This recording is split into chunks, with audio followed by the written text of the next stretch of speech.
GA nyo naman.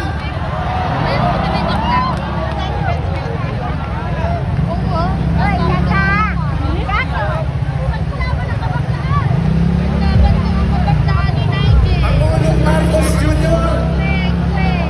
Biro mo, kating-kati ang kanyang paa. Hindi mapigilan na pumunta sa ibang bansa. Habang ang bayan natin ay naghihirap, habang ang mga nasa General Santos ay humihingi ng ayuda, hindi mabigyan ng